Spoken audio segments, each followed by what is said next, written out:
절제, 하나님의 방법대로 다름질하기. 고린도전서 9장 24부터 27절. 운동장에서 다름질하는 자들이 다 달릴지라도 오직 상을 받는 사람은 한 사람인 줄을 너희가 알지 못하느냐. 너희도 상을 받도록 이와 같이 다름질하라. 이기기를 다투는 자마다 모든 일에 절제하나니 그들은 썩을 승리자의 관을 얻고자 하되 우리는 썩지 아니할 것을 얻고자 하노라. 그러므로 나는 다름질하기를 향방 없는 것 같이 아니하고 싸우기를 허공을 치는 것 같이 아니하며 내가 내 몸을 쳐 복종하게 함은 내가 남에게 전파한 후에 자신이 도리어 버림을 당할까 두려워함이로다. 절제는 나와 남에게 덕이 됩니다. 절제의 헬라어 네푸는 술 취하지 않는 건전함, 중독으로부터의 자유를 의미합니다. 절제의 사전적 의미는 알맞게 조절함, 방종하지 않도록 자기 욕망을 이성으로서 제어함입니다. 절제하는 사람은 자기를 지킬 수 있을 뿐 아니라 분수와 도리를 지킴으로써 상대방에게 신뢰를 범치 않게 됩니다. 감정이나 분위기에 휩쓸리지 않고 바르게 분별할 수 있습니다. 인생은 다름질, 즉 마라톤과 같습니다. 마라톤을 하는 동안 여러 변수를 만나고 환경에 영향을 받습니다. 이는 모든 사람이 겪는 공통 조건입니다. 어떤 상황에서도 최상의 컨디션을 유지하기 위해서는 조절하고 훈련하는 과정이 필요합니다. 절제는 쉽지 않습니다. 인간은 늘 영과 육의 소욕 사이를 오가며 번민합니다. 우리는 하나님의 음성을 듣고 표대와 구간을 명확히 확인해야 합니다.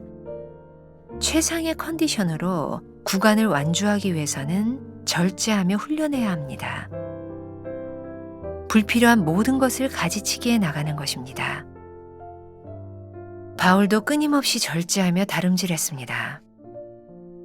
바울은 성도들을 훈련시키는 자로서 도리어 자신이 실격되는 일이 없도록 늘 성령께 자신을 복종시켰습니다. 훈련하지 않고도 좋은 성적을 내려면 불법을 행해야 합니다. 그러나 남보다 빨리 완주한다 해도 발각되는 즉시 메달뿐 아니라 출전 자격마저 박탈당합니다. 빨리가 아니라 하나님의 방법대로가 중요합니다. 하나님의 음성을 들어야 절제할 수 있고 절제해야 하나님의 음성을 들을 수 있습니다. 육의 소욕을 내려놓고 가지치기 하시는 아버지의 손길에 자신을 맡기는 자, 순전한 몸과 마음으로 표대를 향해 달려가는 자에게 절제의 열매가 맺힙니다.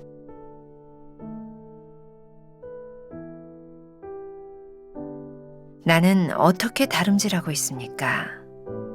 다름질하는 표대와 구간은 어디입니까? 가지치기 하고 제거해야 할 육의 소욕은 무엇입니까? 오늘은 6월 13일 절제, 하나님의 방법대로 다름질하기라는 제목으로 말씀을 나누게 됩니다. 또 하나의 긴 여정을 우리들이 지나오게 되었네요. 성령의 열매, 오늘 9번째 마지막 절제의 열매에 대한 말씀을 나누게 됩니다. 다시 한번 말씀드리면 우리가 오늘 맺는 이 절제의 열매 역시 우리들이 하나님의 사랑 안에 있는 사람들에게 열려지는 그런 절제입니다. 오늘 본문 말씀 고린도전서 9장 24절부터 27절까지는 굉장히 유명한 말씀이에요. 사도 바울이 그의 삶의 다름질에 대하여 내가 왜 달려가는지에 대하여 말하고 있는 것이죠. 근데 사도 바울은 그가 다름질하여 가고 있는데 중요한 것이 있다. 26절에 보니까 그러므로 내가 다름질하기를 향방 없는 것 같이 아니하고 싸우기를 허공을 치는 것 같이 아니하며 라고 이야기를 하고 있어요. 이 말씀이 어떻게 절제하고 연결되는가? 누구나 다름질할 수 있어요. 그러나 그 다름질한 방향이 무엇인지 그 다름질을 다름질답게 만들어주는 것은 절제를 통하여 이루어지는 것이죠. 제가 얼마 전에 신문을 보게 되었어요. 4년 만에 서울에서 이제 코로나를 지나고 4년 만에 해프 마라톤 대회가 열리게 되는 거예요. 광화문부터 출발해서 저기 충정로로 마포대교를 건너서 그 한강변을 지나서 그렇게 해프 마라톤 약 23km 정도를 달리는 거예요. 근데 제가 굉장히 인상적인 기사를 보게 되었어요. 많은 사람들이 해프 마라톤에 이렇게 도전을 하는데 여러분들 완주하려면 여러분들이 기억해야 될 것이 있습니다. 그래서 해프 마라톤을 완주하기 위한 몇 가지의 방법을 이야기하더라고요. 광화문을 출발해서 처음으로 맞이하게 되는 그 충정로로에서 이렇게 마포대교로 가는 그 길에 들어서면 첫 번째 언덕을 만나게 된답니다. 그럼 거기서 모든 사람들이 힘들어요. 그래서 사람들이 뒤처지지 않으려고 막 오버페이스를 하게 되는데 여기에서 자기의 능력에 진하게 오버페이스를 하면 절대로 완주하지 못한답니다. 그래서 이 언덕을 올라갈 때 짧은 보폭으로 남들과 비교하지 말고 자기 페이스를 유지해라. 그리고 고기를 딱 넘어가면 이제 내리막길을 이렇게 맞이하게 되는데 또 그런 이야기를 해요. 내리막길을 만났다고 신나게 달리지 마라. 그러면 금방 지치고 탈진하게 됩니다. 그래서 내리막길을 내려올 때는 너무 빠르게 내려가지 말고 릴렉스하게 자기 몸을 조절한다고 생각하고 그 언덕을 내려가라는 거예요. 그리고 또 굉장히 의미가 있었어요. 이제 거기를 지나가면 이제 한강을 끼고 한강변을 멋지게 달려가게 되는데 바람을 이렇게 맞게 된다는 거예요. 그때 한강 바람을 맞으며 멋진 풍경을 보고 나아갈 때 보폭을 좁게 하고 몸의 이 제스처를 크게 하지 않고 바람을 잘 맞으며 가야 끝까지 완주할 수 있다는 거예요. 제가 그 신문 기사를 굉장히 의미 있게 보았어요. 해프 마라톤 누구나 달려가는 그 길인데 내가 달리고 싶은 대로 내가 저 사람을 여기서 이겨야지 생각하는 그렇게 달리기를 하면 절대로 완주하지 못한다는 거예요. 구간 특별한 구간을 지날 때마다 자기를 절제하고 자기 페이스를 유지해야 완주한다는 거예요. 저에게 오늘 절제의 열매가 그렇게 느껴진 거예요. 사도 바울도 그렇고 우리도 그렇고 다 하나님께 부르심을 받았습니다. 이런 고백을 하는 사람들이 많이 있어요. 그런데 이 부르심이 성령의 열매로 열매 맺기 위해서는 우리들에게 필요한 것이 있는데 그것이 절제다. 우리들이 하나님의 일을 할 때 우리의 마음대로 하는 것이 아니라 하나님의 방법대로 달려가는 것이 무엇인지를 우리들이 알아야 완주할 수 있다. 그게 절제의 열매라는 거예요. 자, 여러분들 책 하나님의 숨결에 보면 이 절제는 나와 남에게 덕이 됩니다. 그러면서 이 절제라는 말의 헬라어 네프라고 하는 헬라어를 이야기하고 있는데 그 말의 뜻이 뭐냐면 술 취하지 않은 건전함, 중독으로부터의 자유를 의미한다. 그러니까 절제라고 하는 것은 우리들의 삶에 알맞게 조절되는 거예요. 그러니까 중독되지 않는 거죠. 아무리 좋은 일이라 할지라도 그것이 중독이 되면 우리들 스스로 그것을 조절하지 못하게 되면 우리들이 절제하지 못함으로 인하여 좋은 일을 함에도 불구하고 내가 하는 일이 틀리지 않았음에도 불구하고 우리들은 우리의 욕망에 빠질 때가 많이 있어요.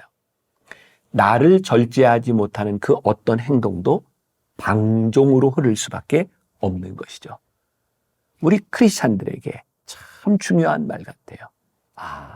우리가 끝까지 이 다름질이 성공하기 위해서는 내 욕망과 내 이성을 제어할 수 있는 사람이 되어야 되겠구나. 그런데 내 욕망과 내 생각들을 제어하기 위한 방법이 있다.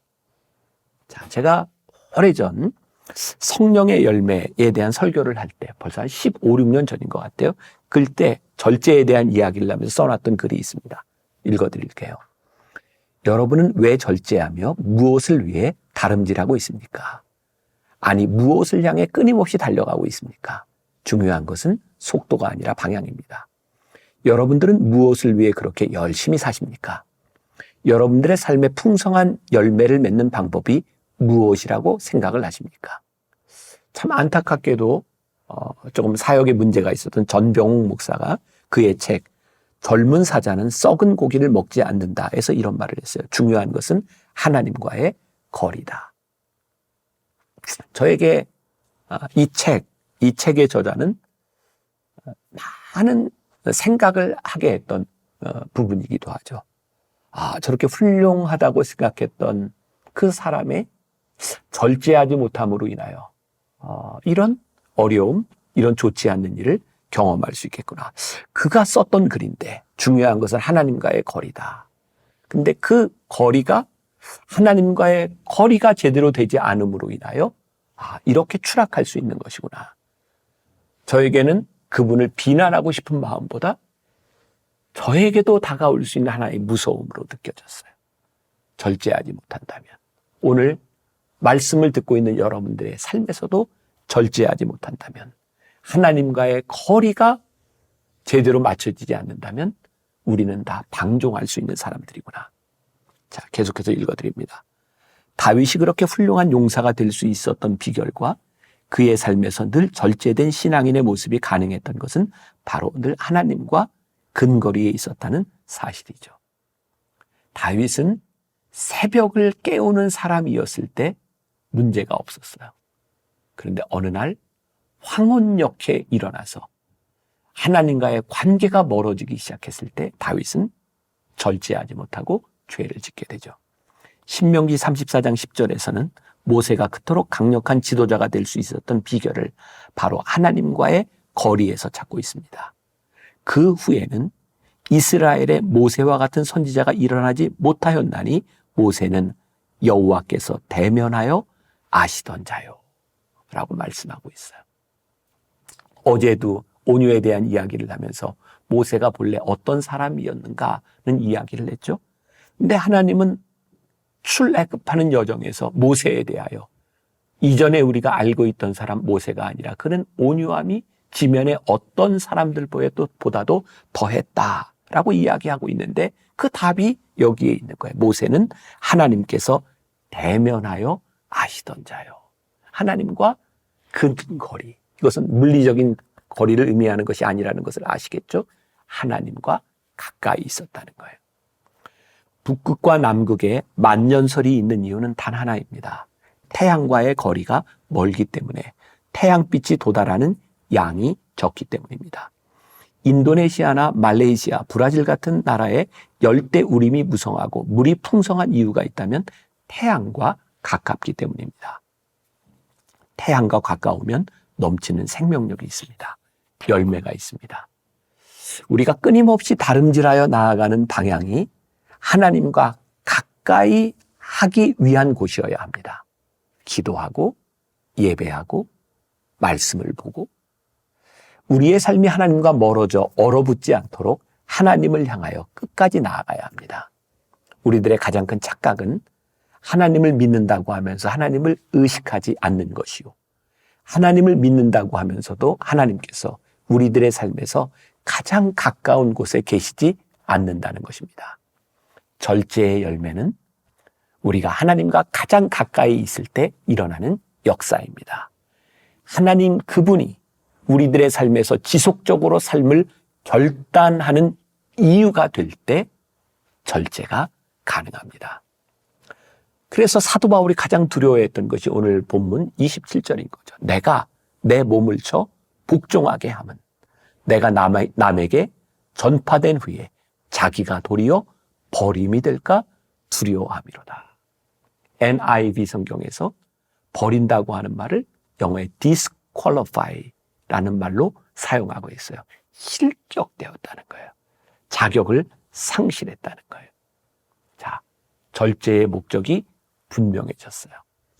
우리가 어느 날 하나님 앞에서 실격되는 사람이 아니라 끝까지 하나님 앞에 쓰임받는 사람이 될 수 있도록 우리들이 절제해야 된다. 절제의 방향이 분명해졌죠.